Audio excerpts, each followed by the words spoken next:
olsun bu dünyur. Ay Ferruh kardeşim ocağında həmişə belə toy olsun, nişan olsun.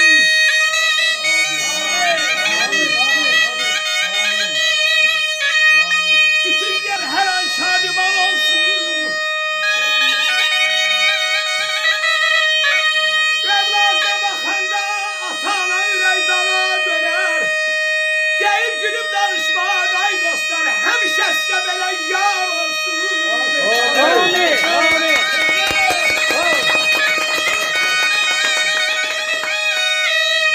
Dost ola, kardeş ola, duz çörək gəlsin hamı, benim Ferruh kardeşim kimi. Gelip gülüp danışmak, həmişə sizə belə yar olsun. Əzimin balan sen olsun, gün olsun şey olsun. Bugün Ferruh kardeşimin balasının toyunu bir kadar almışlarla.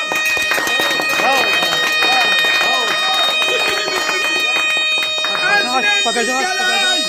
Dere tepe düz gelen. Bacın olsun Zeynettin balamıza veren toy olsun. Belamızda toy olsun.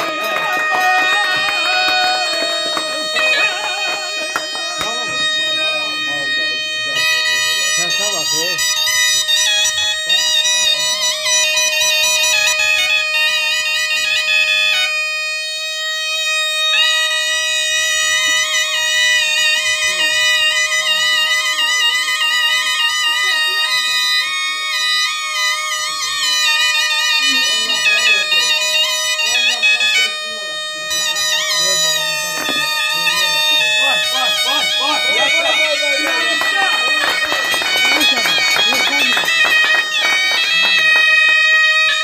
O bana gelmişem, bana beller kesmişem.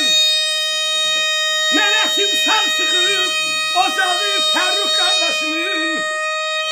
Bu yerden yaxşı dost sapmışam, sirdaş kesmişem. Her oğlu erendi, erdi katehin.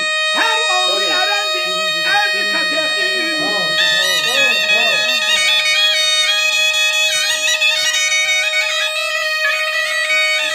Neyinden danışım, neyinden deyim. İki dağlarını belə boyundan deyim. Elə bugünkü katehimin, Ferruh balamın, kardeşimin belə balasının toyundan deyim. Məclisə sığma